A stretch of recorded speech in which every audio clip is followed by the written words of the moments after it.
Welcome to my channel. मेरा नाम है सरल लाइसरम और मेरा चैनल का नाम है साइरस लाइसरम। और अभी मैं जा रहा हूँ रामनगर मेरा ख्याल में, वहाँ में मणिपुर से फिल्म मेकर आया हुआ है, तो जाके देखना है कि फिल्म कैसे बनता है, शूटिंग कैसा होता है, और आप सब लोग को भी दिखाता हूँ ये फिल्म शूटिंग कैसा होता है। फ्रेंड्स, आज का ब्लॉग जो रहेगा वो टोटली मणिपुरी में होगा। नसी की ब्लॉग सिदी मोटो ब्लॉगिंग में तौरे नसीदी कोई मणिपुर की फिल्म मेकर्स वीडियो शूटिंग चलेगा कसाटा अदो येंगोइना इसी चकदबगा तो मणिपुर कोई चुनाव सिंह लाख कोई मणिपुर की फिल्म मेकर्स तौर कसागी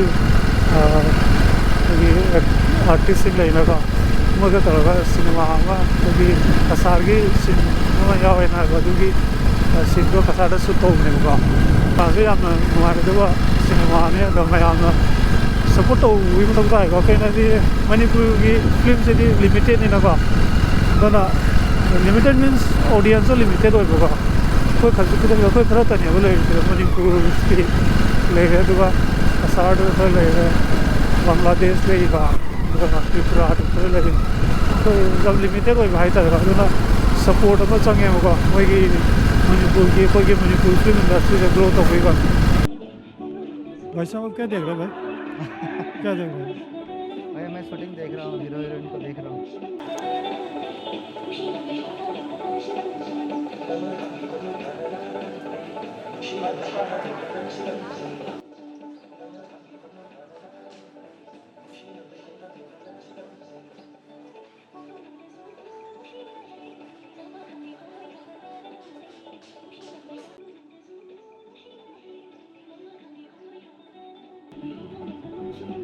नंग येंगिसन कइनो नंग येंगिसन कइनो येंगे कुमाई से येंगे मयाम से गेरा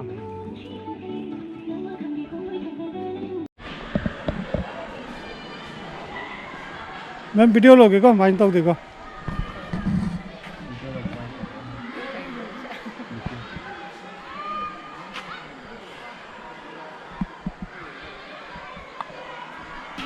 वेतन कई हाइनिंग बोलेबा हाँ zoom नहीं थे blank पूरा स्वागी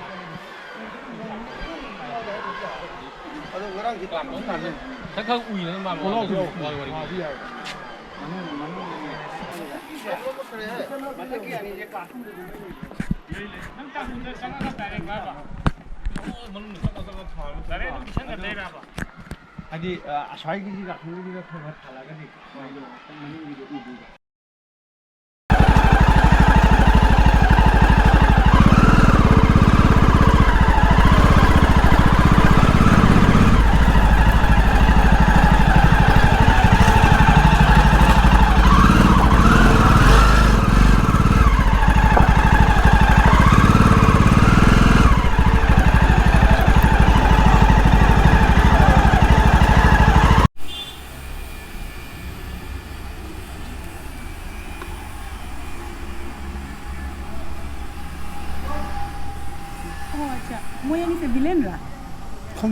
मसक से विलेन मान लिया मुझे नहीं से विलेन रहा है ये मसक से विलेन मान रिकॉर्डिंग थोड़ी मैं इसका रिकॉर्डिंग थोड़ी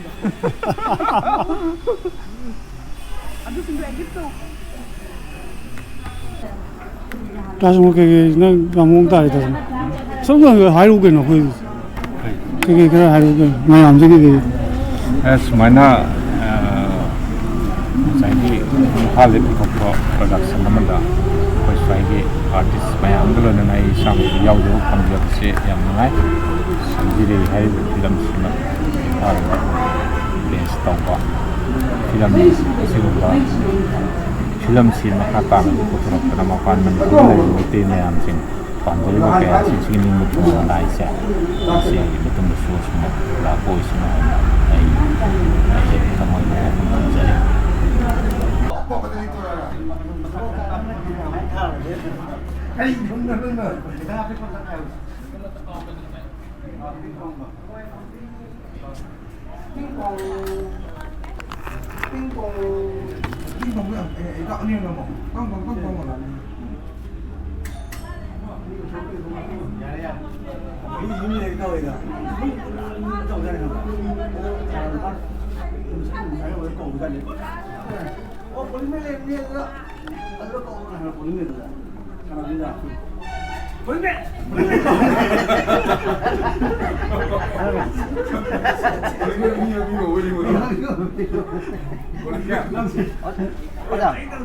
Makali kino sina test na kamano.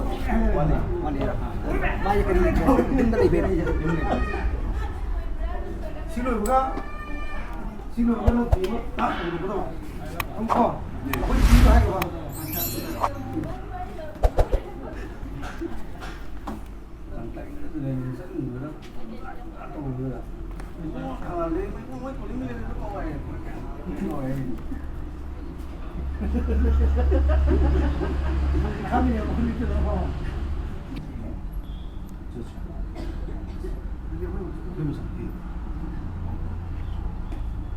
Mít ngầu ra.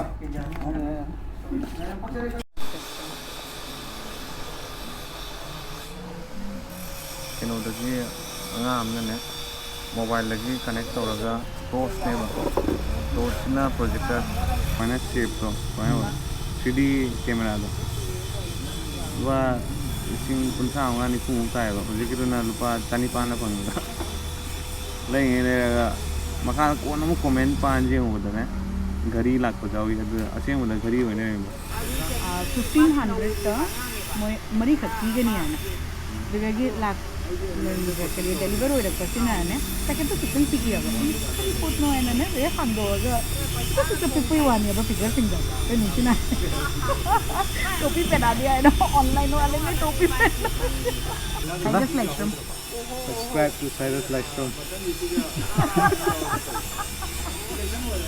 नहीं चैनल रिमाइंड दो चैनल मुझे आगत मंद दला आज 11 का वाले वीडियो मोटागत रहे रेडी 11 वर पद दे की चैनल रो डिमोनेटाइज होय करे रेडी YouTube में सो रिकमेंड सो थांगत मैं ले इधर माय वजह तो बड़ी मांगो करेंगे मोइनो मंगल मैं अनि से मांगन नंग मांगो अनि से मंगल लेगा मोइनो मंगल आए ओनो 내가 너또 싹 바꾼 거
Ya semua posta tahu ya.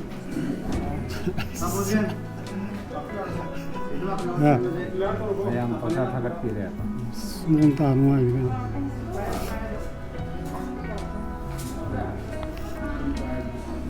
Sinema memang juga rilis tu kayak tonton jalan. Cinema से समझिरे रिलीज से भागा तौनी दिया हिंदी का मतलब तब्दील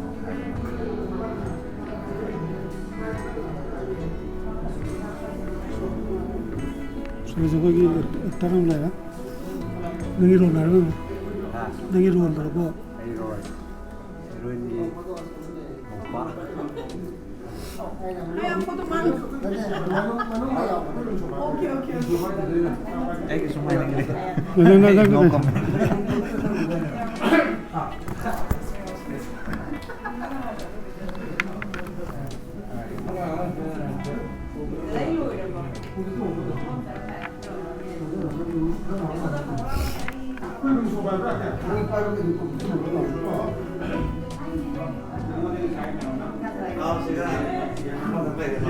Aku lo semua yang ini, saya ini anu sebab ni numai. Nasi di shooting tu aku ini asam dah basko tek kari aku ini tu basko shangkar basti dah ini tu rumah dia tu aku ini school tu numai doktor pasal bani. Aku ni mati chin aku ini lepas zaman ada kita urus style pun macam pak kau ba ada ni temu dah tahu ya ba yang sendiri yang macam ajar pen ba roina numai nak kali. Aku saya di Ramnagar di nasi kicahin jangan kamai kau ba jumsina noi style dah oibra noi cinema style dah oibra kamai kau ge agam tang hai biro. Saya yang tu yang hawi macam apa ini Manipuri sama ni, aduga sini kiri style dua nama lagi ba ni sina ni orang macam aja ba, kuna mak doi nama midai doi nama pienje. Thank you. Ramai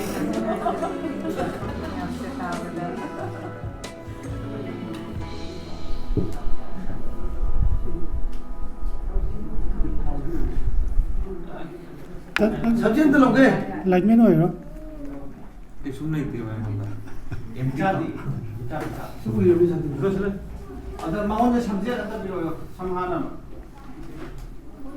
이 맨롤로 갖고 저기 민수야. 그걸로 하는 거죠. 서울에 있어. 서울에. 아, 거기 왜 좀. 하고 저기 민수야. Ai Ranmila Roshan 이게 그냥 잘하게. luwang. 아주 그러네. 어시 필름세. 시숨 남자를과 이 가사를 나는 무슨 부전이 가이 칸 바는 데가 거기 가이 담을 캠페인을 보면 Amoy depende do que tu dizes de anungai. 아니 거기 다이터 리로네리 버크리 멤버 친구라 그런 거 알고 있어. Anungai tu mafam seder biba je isan degi yamba shurasi mayam tu loi mak nungai support do ge yam namoy le be so ko. 아도 필름 몽시 가야 돼. 거기 Lama mi se samji rai. 선생님 오케이. 아도 필름 시기 돼 있다구나. Lama si ke director na samnai jare dara test. 내 마기 스크린플레이 다이로 쓰거나. Screenplay daro mama plan le mama hai khana ma plan ne. 오케이. 아도 시 누가 있다고 핀도 먹고 요. 사부터 레이버 이루저 봐. 누가 있다고 뼈게. Ta thumos de pin do ke ba ji de oi ngai. 아도 잘 미나 하이보다 훨씬 지 싹자 데미기 형 사이시. Me ke sa sai de. 밤저봐. 야 이거 수가 싹지디 땅짜로 도금 미기 해보자 봐. Sa su ben sai de. Me na. 오케이. 아도 닥터 나 해보기라 노이니 해보기라 에너지 레니 해보기라 메딘 잡리세. Every day pa do. 오케이. 아도 거기 잡리버 롤시 까이 가사르 니몬 차이가 Aise Impal dingo oiba duga kasar dum imbai pa kaina budi kasar gi jumam dai gi manbi mo dum dai na gai se dum 아도 누파 파너리버 누파도가 아동가 하이디 거기 저는 게 등록이 볼거 같아. adudi smaye fulle oi ha doktor agi 오케이. 아도 하이디 아도 이게 나야. 아 그걸 못해. 야. this way 야. 더 그래. 개마. Kamera. 선배 찍찍하는 Kamera. 남선으로 하비 겁니다. 아저기 다이럭 나오면 뱀을 나오. 어까리. 누비 좀 먹는 거 엄마가 한다. 이제 가면 그냥 하. 이름 뭐마? chamoro da kaine 아들 내가 하기로. 좀 싸면 좀 남는데 이제 나에 나가네. 뭐다 발급이 하는 거 없고. 네. 맞다는 문제. 마 사이코 감 저근이 지는 오늘이 간 거는. 나 거. 너는 파워로 봐. 야래다 양 파절에다. 아도 난 잘수 너무 놓고. 난 잘수 난 너무 놓고. thiên cái lịch của mình đi, Hamani pi apa mana tu bawa. apa, 엄청 땄어.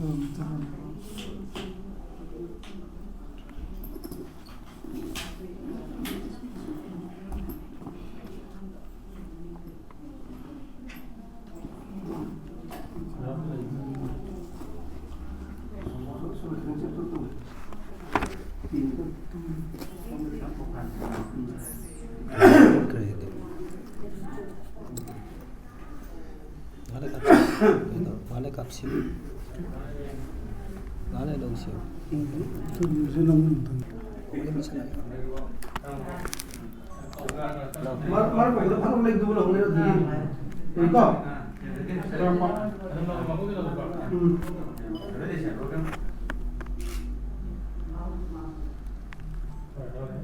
Action.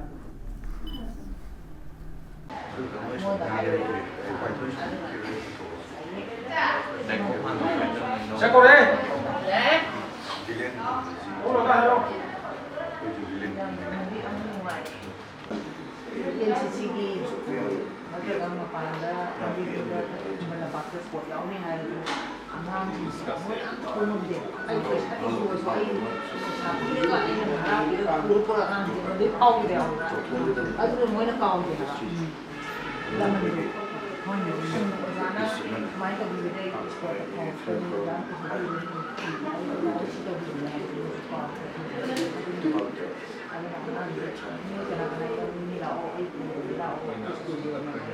kasi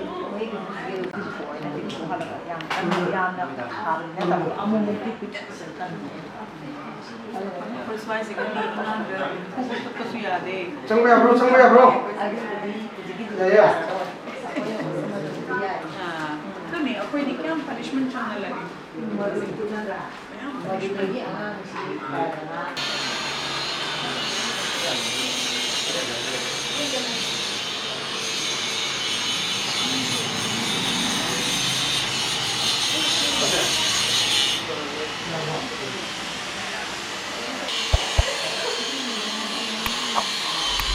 Sir, kay lamday no? कोई Sai party के तने कोई Sai party के तने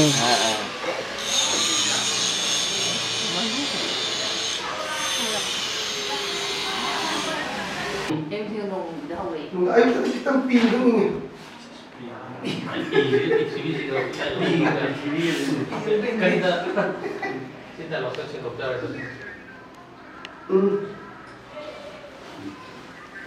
mana pun mang tak kami kan dia medis pun tak kami orang dia nak lalu Rồi thì tập sinh lý hộ đi nè.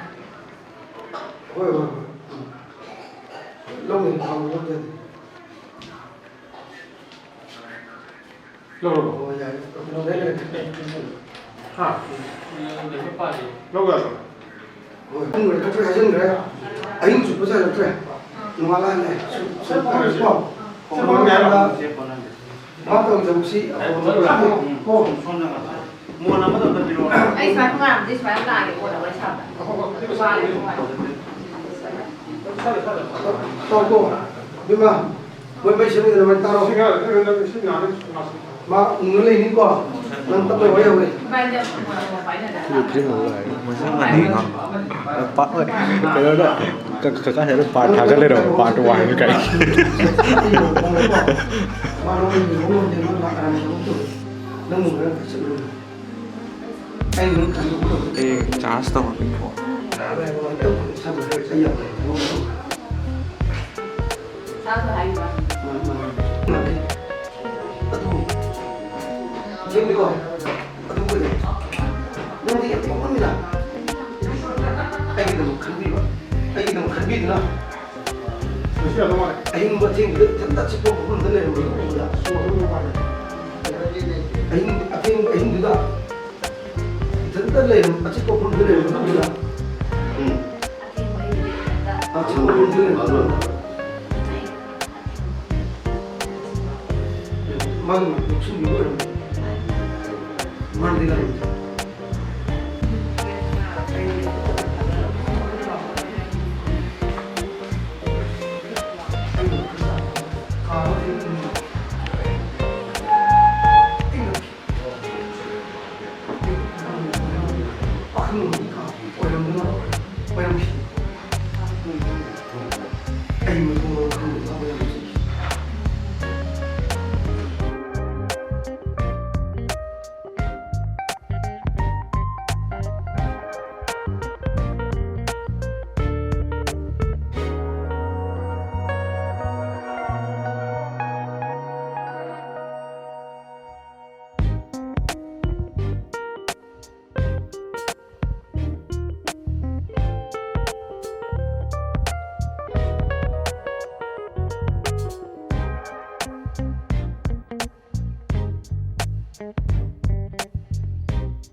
ꯉꯁꯤꯒꯤꯗꯤ ꯑꯣꯏꯅ ꯁ꯭ꯋꯥꯏꯁꯤꯗ ꯃꯌꯥꯝ ꯀꯥꯏꯅꯔꯒꯦ ꯃꯊꯪꯒꯤ ꯚꯤꯗꯤꯑꯣꯗ